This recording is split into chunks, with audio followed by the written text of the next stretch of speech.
I always have this inner feeling that at the end of the day, right will overcome evil in a certain sense. And I know that that's a gift. Where your faith is so important to you and you bring it forward. You bring forward your faith. I will do that by seeking or trying to understand what is important to that person in the present context. And I will try to avoid forming any form of judgment, on what he thinks, whether it's right or bad. But I will try to see if we can find a kind of common ground. I find that the lower you go, and I'm not putting any form of judgment on that, but the lower you go, the less barriers there seem to have.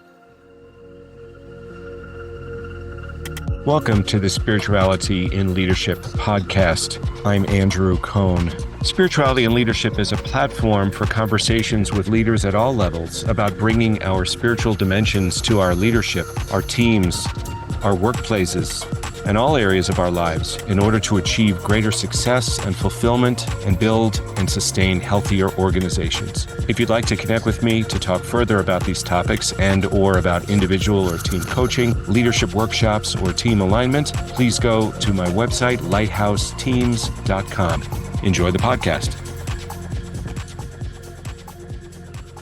Welcome back to the Spirituality and Leadership podcast. I'm your host, Andrew Cohn. And in this episode, I speak with a colleague of mine from across the pond in France, Jean-Christophe Normand. He is as French as his name suggests.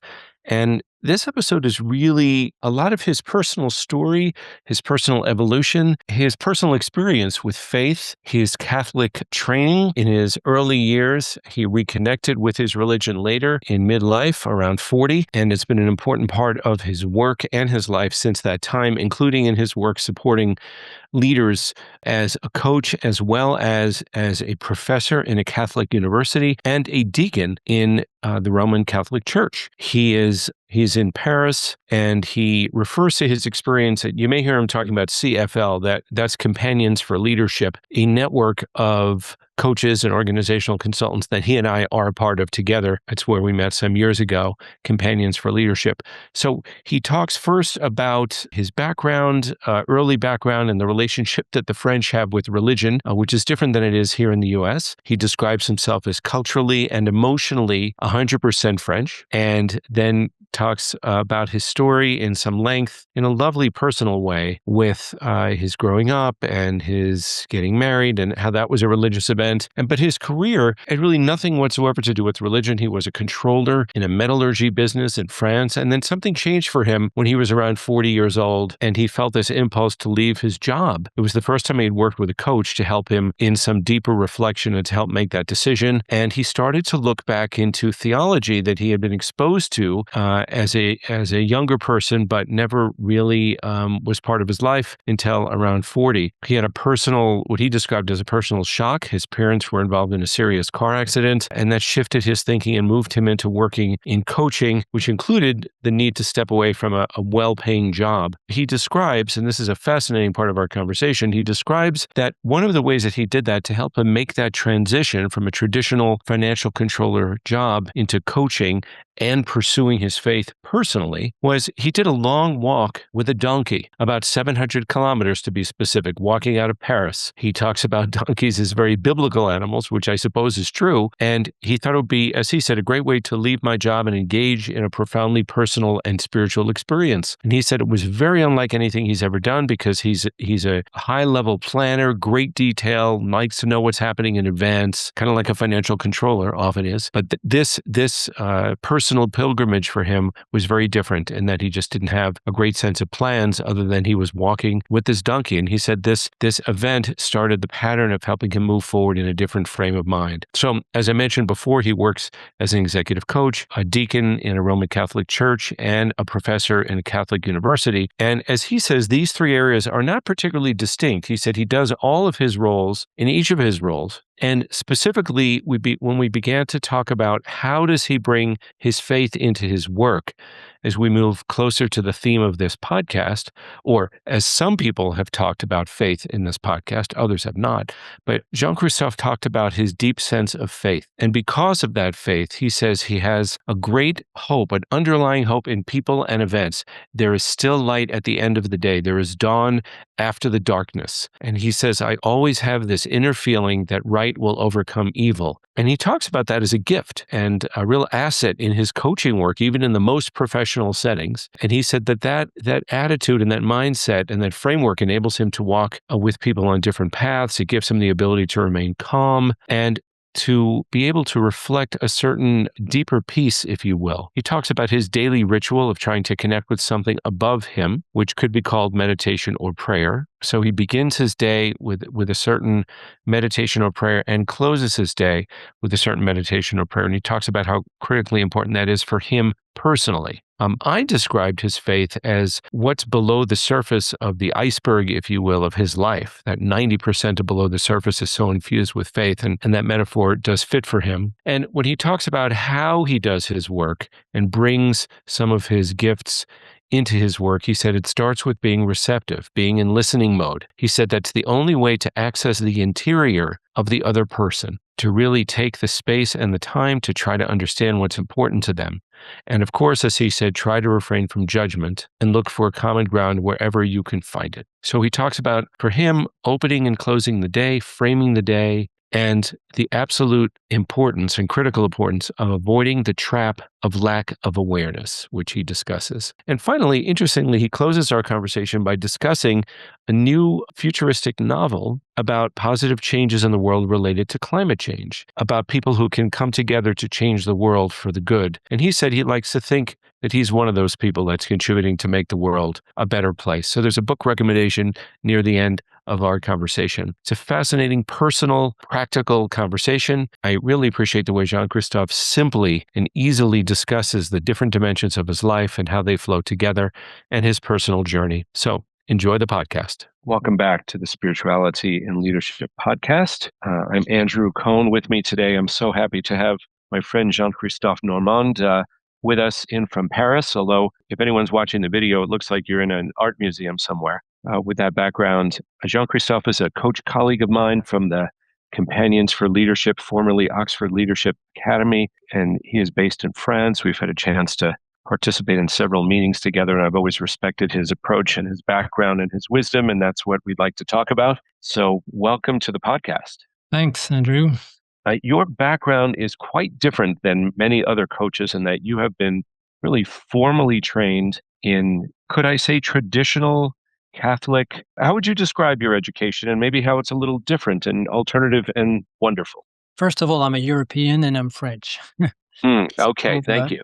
That blends in some kind of specific characters, that, or you may not know, but the French have a specific relationship to religion, which is sometimes a little bit paranoid or antagonistic, in the sense that we have something that we call laïcism in France, which implies that we have a clear-cut separation between religion and social or any form of political activities. And that's something that I was brought up in, even though I spent half of or the most of my younger years abroad. So I wasn't specifically brought up in that, but I am culturally, emotionally 100% French, and therefore the culture that I have is a culture which traditionally in France has been very much, I would say, engrossed in Catholicism. And I was baptized when I was a couple of weeks, and I followed what you would call catechism when I was a youngster. But if you had met me when I was like 20 years old, I would say that I was culturally speaking a Catholic, but I was by no way really somebody deeply religious. I was more intent at that age of fooling around and not really paying much attention to religious aspects. I think it came on the late as regards myself. First of all, there was my marriage, which was a religious marriage, and that got me a little bit more in the saddle. And then progressively, things sort of set themselves up in place because I think I was basically touched by a certain number of context or situation or events or people that I met that sort of spread into me a kind of a deep religious feeling and the need to invest myself in that field. Maybe if I go back a step in terms of, you said that I was a coach, and I am. I've been doing this business for 15 years, but the beginning of my career, I was a financial controller in metallurgy in a large corporation. And kind of a twist happened when I think I ran around 40 years old. We'd gone, my wife and I, through a series of difficult situations. We weren't able to have children on our own, so we went into an adoption process. We adopted children from abroad. We went through three difficult adoption processes. We lost one of the three children that we adopted. And so I think that that was a starting point for a deeper reflection in terms of, where could I find sense or purpose in my life. We had invested ourselves in a local church, but we were still, I think, trying to seek our ways. And when I turned around 40, something snapped into me, that the urge to walk away from the existing job that I had, which was not providing me, I think, really what I needed. And I wasn't quite sure how I was going to work out. But one thing that happened is that I engaged in a one-to-one coaching with somebody who immediately I had very good feelings for, and that got me into a kind of a deeper reflexive mode where I decided that if I was going to walk away from the job that I'd been doing for the previous 20 years, I needed to engage myself in a kind of reflexive mode, and I needed to look outside. And so basically, I started disengaging myself from my company. I did that over a 3-year period. And I started looking a little bit what theology, was all about. So I went basically to a Catholic university and started to follow some classes and try to understand a little bit what we meant, what were the words, or how we could describe what is a religious feeling, especially a Catholic religious feeling, in the 21st century. And 2 years after engaging in that, I had another personal shock. My parents had a very serious car accident, and my mother was left in a state of tetraplegic. So she was deeply in hospital, and that led me to think that somehow I had to get some sense in this world, because there was a lot of suffering linked to that. There was anger also linked to my father, who was a driver and who had been in a certain way reckless. And so I had to come to terms with that. And I did that by engaging on, I like to tell the story because it's really an experiential chapter of my life. I decided to walk away at that time from my company, start a business in coaching. But I had to cut off from 20 years of being a very handsomely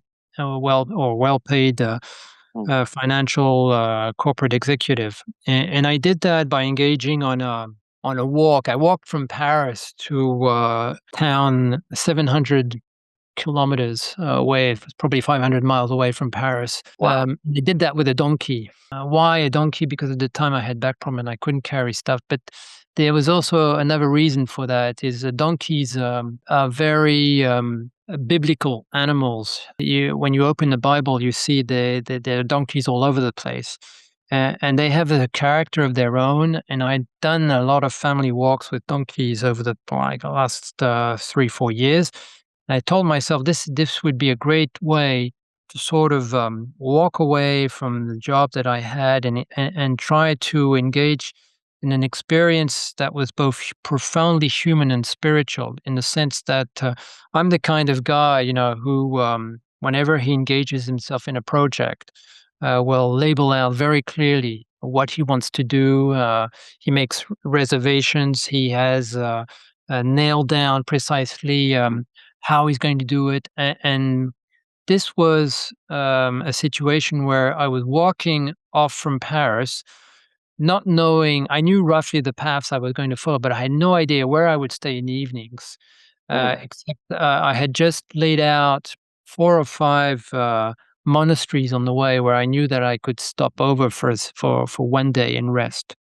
And that was it. And before leaving, Andrew, I was absolutely terrified at the idea of walking away with this donkey that I hardly knew. And the moment I left Paris, a kind of a deep sense of calm settled in myself. And I knew immediately that I had done the right thing. And what I experienced with that donkey was a combination sometimes of a lot of frustration, sometimes anger, because she wasn't walking the way I wanted her to do. And we all know that the donkeys are great animals, but they can be very, very stubborn. And also, at the same time, some profoundly human experiences. The people I met on the way, some incredible people. And this walk, this trek to a certain extent went on for a month, and it was very, very inspirational. It was the thing that I needed to walk away from my previous job and to settle into a new context. It was difficult afterward. It took me a couple of years to turn around, but it settled really the pattern to get me moving forward in a very very different frame of mind. Now, coming back to your original question of so who do I consider I am now? I'm close to 60 years old, so this was 20 years away. I like to say today that I have a life with 3 distinctive areas. As you said, I'm a coach and a consultant. I facilitate programs within CFL. I'm also now a professor in a Catholic university, teaching to a wide audience that can be either Catholic priests or also people who are employed as lay people for the church, running programs for educational programs for the church. And there's a third area is I'm also a deacon in the Roman Catholic Church. I was ordained, so in that sense, I have a specific mission as a deacon, which is to assist a local Christian community to baptize, to marry, to I preach at church.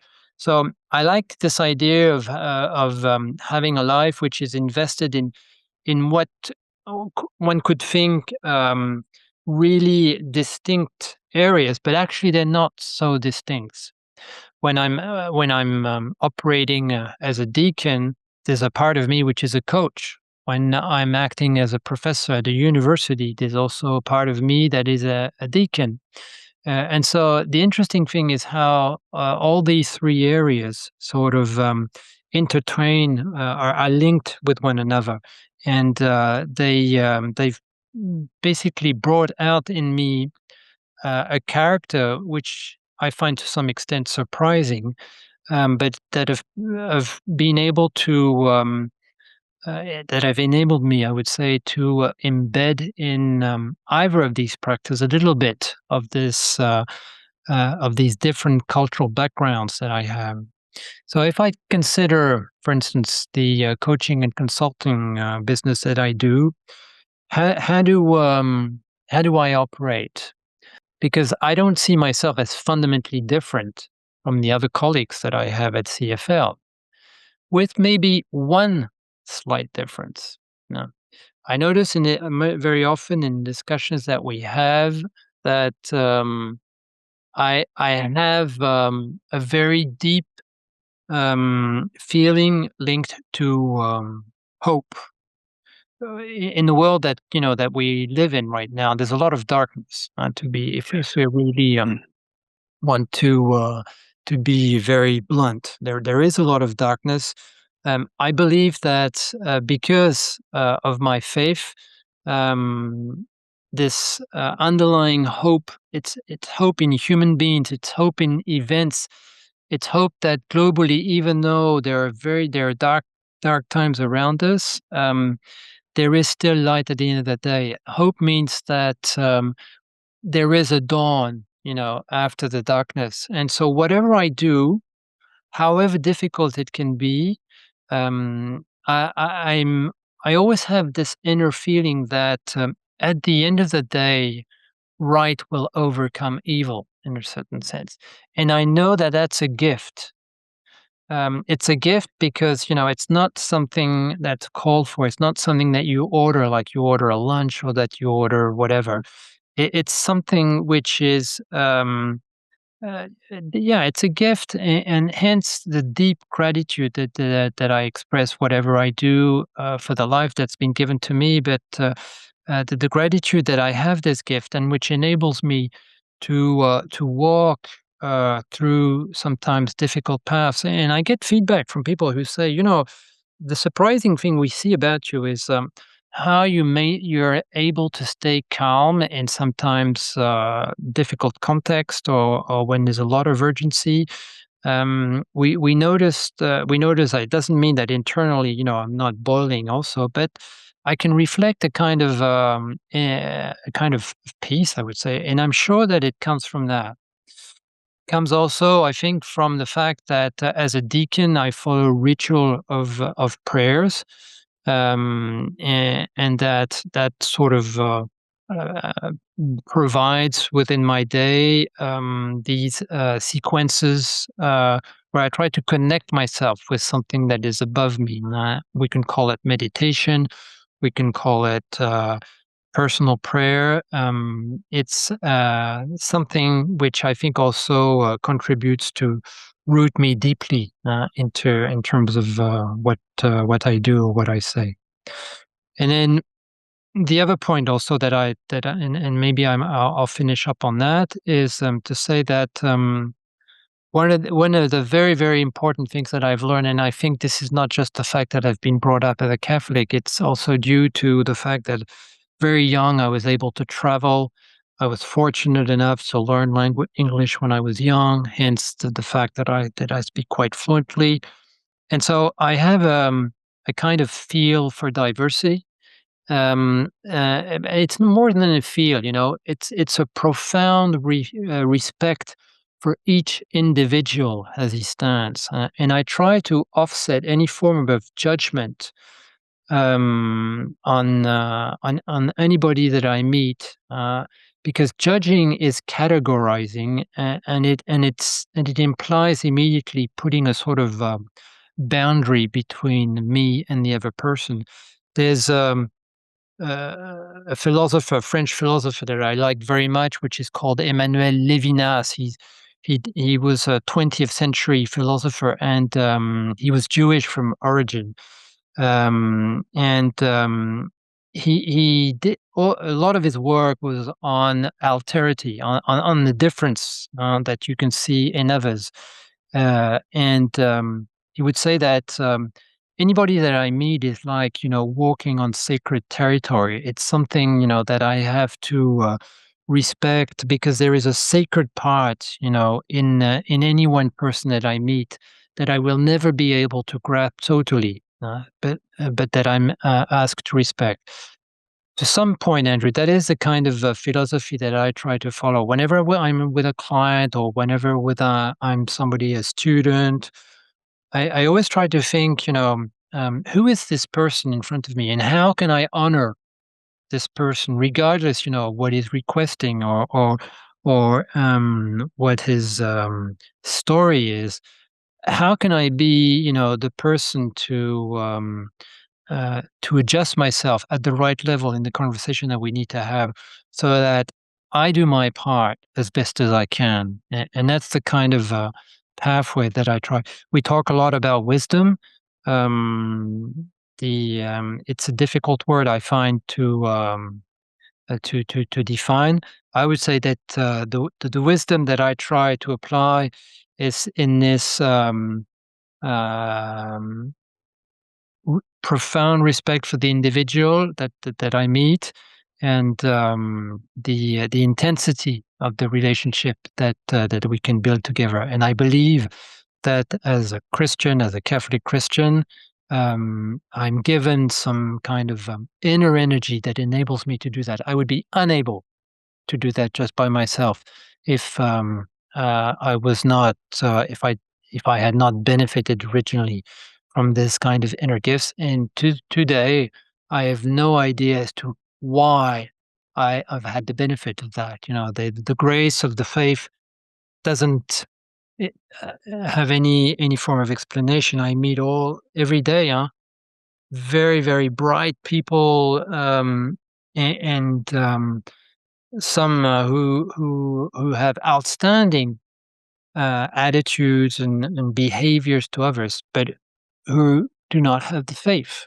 And so there's a kind of a mystery there, which we're all confronted to. Why does one believe and then another one? We don't know. We only know one thing is that each and every one of us have to follow a path to sort of elevate ourselves in what we do and bring some form of good to this world.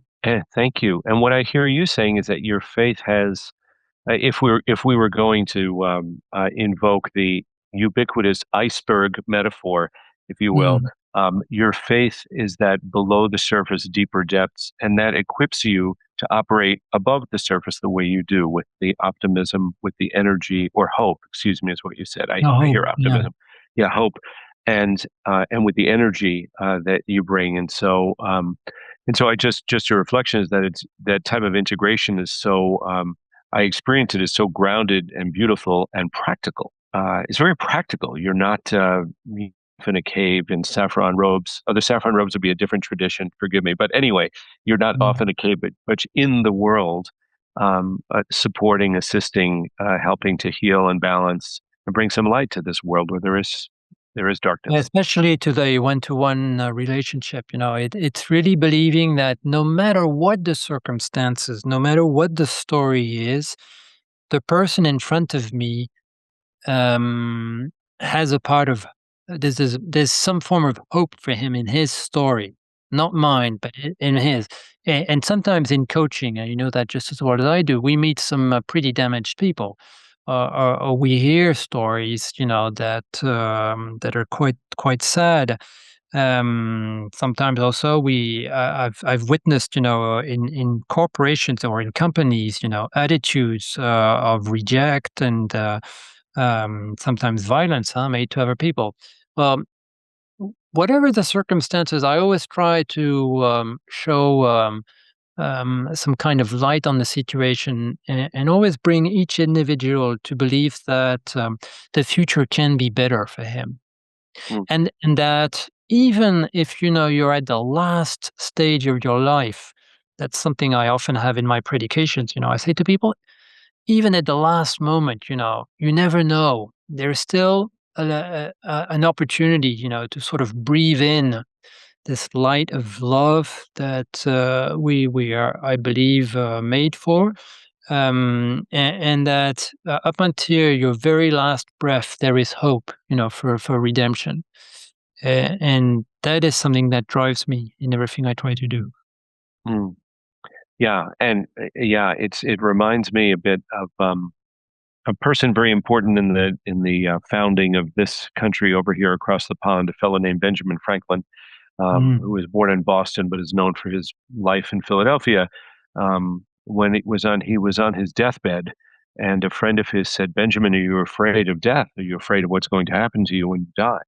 And he said, in his very practical, I think, very spiritually founded belief system, he said, God has always taken very good care of me. Why would I expect that to change now?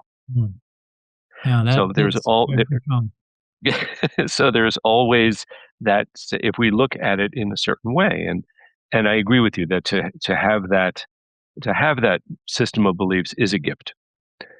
And I'm curious to know, particularly because your faith is so strong for you. It looks like I have a little visitor here. Um, how do you navigate through a world that might be labeled secular, for lack of a better term, where your faith is so important to you and you bring it forward? You bring forward your faith.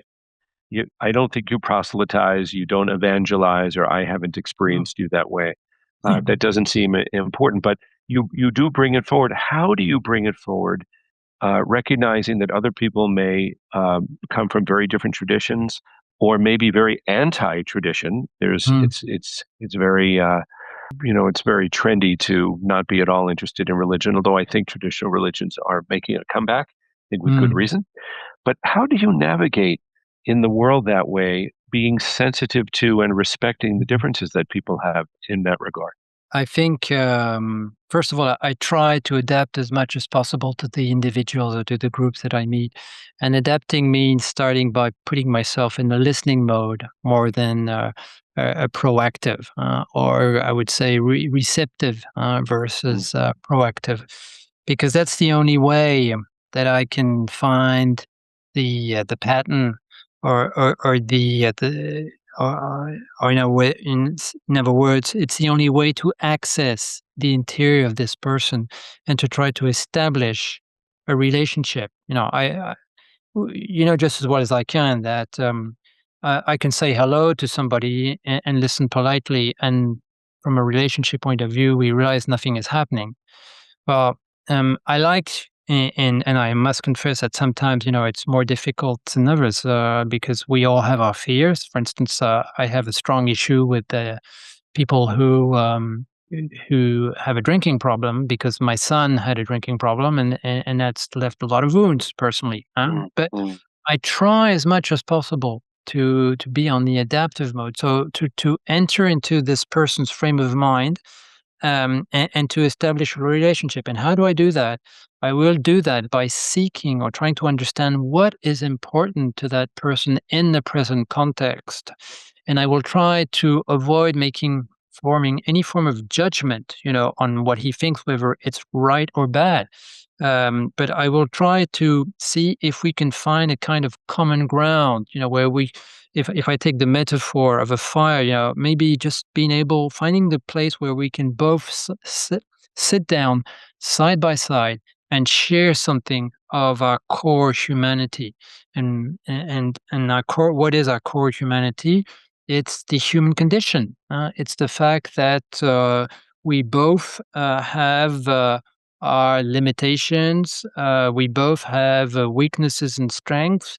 We both have a frame of mind with souvenirs, with stories, and so. And I think that if I succeed in establishing a form of relationship, then I'm doing what I'm supposed to be doing. In other words, adapting to the person and trying to establish some form of communication or wavelength where I'm not going to say we understand one another, but we're able, okay, to walk side by side for a little bit of time. I mean, beautiful. And when I hear you describe that, it sounds to me that relationship formation, what you need to do in order to foster that and facilitate that relationship formation is so fundamental in any functioning, healthy working relationship, particularly perhaps in a coaching relationship. Would that be fair? Yeah, definitely. And it has to do with the body language, with behaviors, with above all, suspending judgment, because we're very, very powerful at categorizing things and people, and the moment we do that, there's generally a momentum of fear or of not necessarily positive emotions that rise up, and so that's something that I've been trying to work upon, and to set up whatever the circumstances. It's funny, Andrew, but I find the lower the person from a social point of view, the easier it is for me to do that. It's much easier, for me to settle, to reach these level of relationships with someone who's doing a very, very basic job, very, very simple, like a house cleaner or stuff like that, than with somebody who would be very, very socially high up with a lot of responsibilities and things like that. Why is that? Well, because simply I find that the lower you go, and I'm not putting any form of judgment on that, but the lower you go, the less barriers there seem to have. You know, Mm. because we have less frames of mind. We're not framing as much. I've had really, really intense joy, in meeting people in really strange situations, people who are very, very culturally different from me, but who've brought me a lot of joy because I found that we could connect with one another very quickly. Yeah, I hear what you're saying about the lower, however we might describe the word lower isn't the best word, but I understand what you mean. But perhaps I think as people go higher into more positions of more responsibility and et cetera, I think maybe there's more to protect. So perhaps there's Mhm. less openness. That's why sometimes I think the more complicated and sophisticated, quote unquote, ones, my life might get, the more I have to work to stay open. So tell me about this podcast is about spirituality and leadership. Tell Yeah. me about leadership from your point of view and the impact of, well, your faith or how you've seen it work with other leaders um, Mhm. to make that connection, however you might connect it, which I'm sure it is. I'd love to hear how. For me, leadership is very much related to individual responsibility. If I want to lead my life, it means that I've reflected to a certain extent on what was important for myself, not just in terms of values, but in the usual aspect, vision, purpose, meaning, and I know where I'm going. But this feel of responsibility, you can apply that to the spiritual area. When I was younger, I had this sort of image that anything in the religious area was just overly complicated, Mm. and that it was complex to understand, even more complex to live. I could see the distortion there were between what I could read in the Bible and the attitudes of a lot of Catholics around myself. So I wasn't very much impressed. Applying a form of leadership in spirituality is a very demanding topic because nobody's perfect, and I will certainly not say that I'm on that line. But there is a sense of responsibility. As a deacon. I've committed myself to following and respecting what the Roman Catholic Church says. And to be honest, sometimes, I'm confronted with difficult situations, which requires from me a specific form of leadership in the way that I'm able to respond, or the way that I'm able to handle some conversations that will challenge what the way that the church is being run. And then there's the individual aspect, and that's probably the most important. It's just making sure that there's an adequate alignment between what I profess or what I want, what I say, and what effectively I do.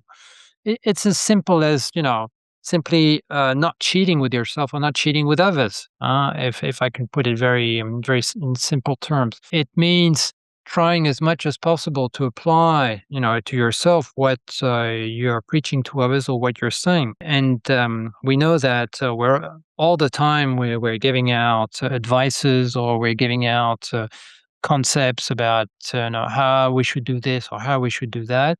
And I think from a spiritual point of view, what I try to ask my to do, how I try to do that is by being as careful as possible in the way that I align my personal and professional life to what I profess. And I can only, I believe, do that by having an inner life where each morning when I wake up, I sort of offer once again the day to God, because that's home to God and to His Son Jesus, and I offer my day by saying precisely. I have rituals in specific prayer rituals, but these prayers are kind of an offering where I'm putting at stake once again, and I'm doing that every day, the capacity to honor this level of alignment between what I profess and what I do, because you never know what the day is going to come up with, and there are weaknesses. There are moments when you fail to do that, but by doing that each day, it's like signing like a blank check every morning, and It's recommitting. It's recommitting every day. It's exactly stepping forward every day in a very deliberate and conscious way. It's not automatic. You're doing this every day, very consciously. every That's day, what I hear. every Hmm. day. And at the end of the day, I try to also close the day by expressing a word of thanks for the good things, but also for the unpleasant things, whereby I will try to see behind the unpleasant things how effectively I've moved or I've been working effectively upon my growth situations. Growth situations being in the areas, where, like any other individual, I need to pay attention because those are, generally speaking, are very often weak points that we have. So there's this opening of the day and the closing, and it's like, the breathing, you open and you close. It sort of frames the day. And I find it's absolutely essential for me to follow that pattern to avoid this kind of the trap that we can easily fall into, which is a kind of a lack of awareness of what's going on. And in today's world, it's so easy to fall over, to be engrossed in things that are kind of forms of alienation of our true self. And this. It's this question of, how are we monitoring both the life and the self?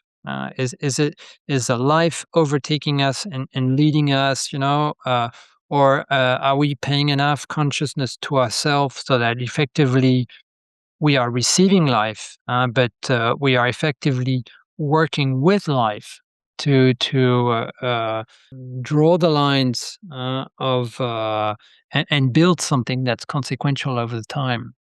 And we know that as we grow older, that becomes often an issue because we don't have the energy that we had in the past, but we have something else that feeds us.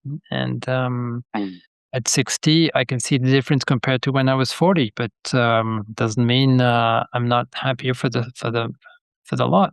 Yeah.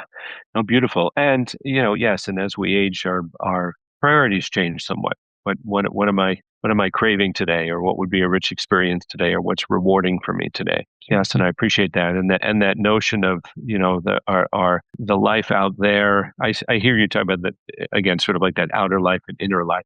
And the challenge to go out in the world and do what we do while staying at home. Is the way I think about it. And this world, as a teacher of mine like to say, the world is designed to make us forget.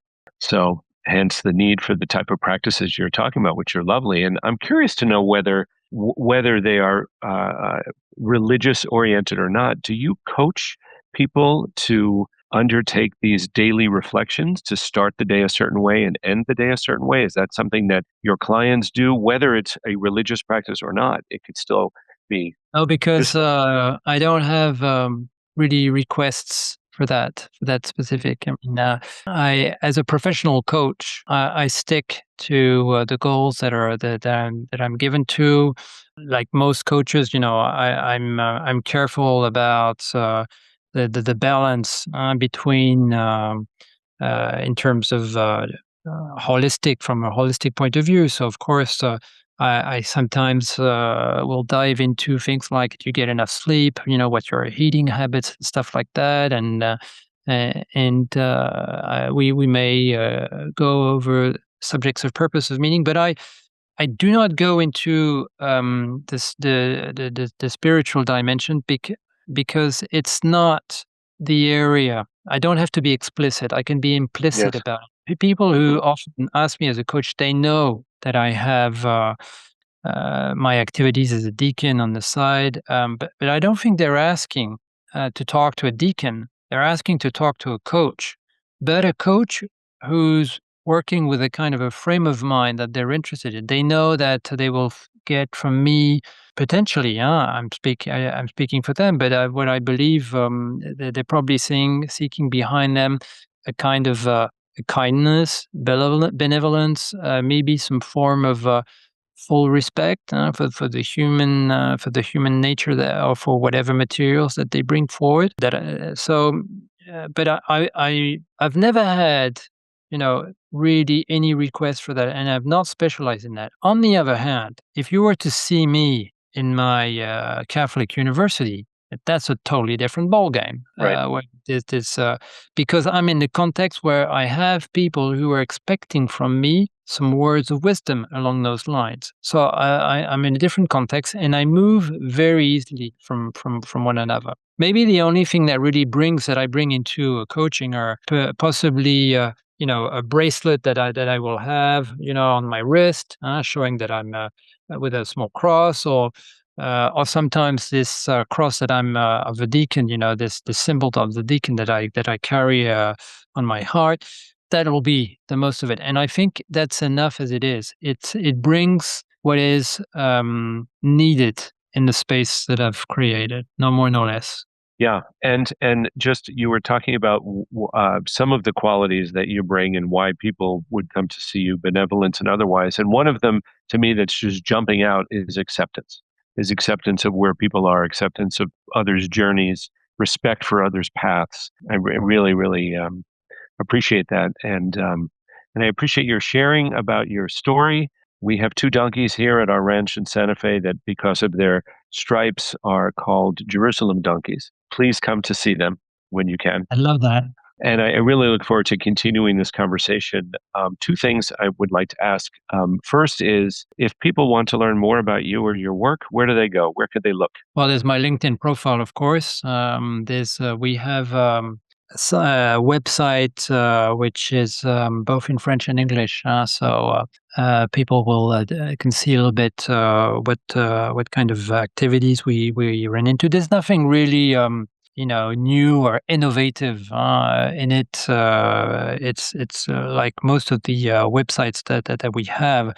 We're in the process of thinking to run a new program, because my wife has just finished a naturopathic training program, and because we did for something like 15 years, we ran fasting seminars.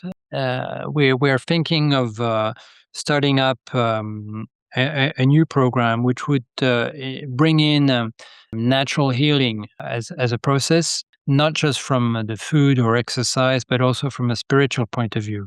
And that's still work in progress, but it's something. It's one of the projects that we have in the future. But by all means, LinkedIn and my website are open to for grabs. And what is that website? It's 3w.rhinc. RH is a .fr for France. It's in French. It means human relationship in collective energy, or in there's. I had a difficulty in finding the appropriate name, and so I said to myself, it has to be words that relate to, first of all, human relationships, because that's what it is about. And the other thing also was collective intelligence. That's the word I was looking for. Collective intelligence was also the second factor, because I believe there is a wealth of collective intelligence surrounding us, and the difficulty most of the time is we're unaware of it, or we do not see it. And my purpose is to try to bring that out, that collective intelligence, to show that it is available, and that it's available for good. Okay, for good in the sense of bringing out the best of ourselves. That's what I'm intent on doing. Yeah, beautiful. Anything else you might want to add? I don't know if there's if I cut off any response, or if there's something else you might want to share about what you've been. Well, first of all, I'd like to thank you for the opportunity of sharing, a little bit the view that I have on spirituality and leadership. I think it's clearly a very, very important factor in the context that we are of global warming. I'm convinced that we're all engaged in writing new narratives. I recently read a very, very interesting novel by an American writer called Kim Robinson. He called The Ministry of the Future. He's based in California, and it's the first example I see. He's a science fiction writer of somebody writing a story, a narrative, okay, which is a positive narrative of where we're going. Most of the time, science fiction writers they write literally horror stories, of a world going to Yes. pieces and stuff like that. And I really encourage everybody who's listening to read that novel, because it's the first time I think we have a real positive narrative, of where we're going in this global warming climate issue, and the fact that we have collectively the resources to potentially overcome this, and it's not just about technology. When you read his novel, you find out that it's also bringing together a dedicated people who believe that they can effectively change the world. And I like to see myself as being one of those. Of course, not on a global stage, but in a way, in the interactions that I have, in the people that I meet, I like to think that I'm in a mysterious but real way contributing to make this world a better place, and coping with all the other human beings on this world to cross this threshold. That's global climate. Thank you. Thank you so much. Thank you for the recommendation. Good. I so much appreciate your time and Welcome. and look forward to continuing the conversation. Merci bien. Thank you, Andrew. Thank you. Thank you for listening to Spirituality in Leadership. If you want to access this wealth of knowledge and insight on a regular basis, please subscribe to the show. Join the network of leaders who want to do and be better. You can go to the site spiritualityinleadership.com or your preferred podcast platform to catch all the episodes and learn more. Until next time, take good care of yourself.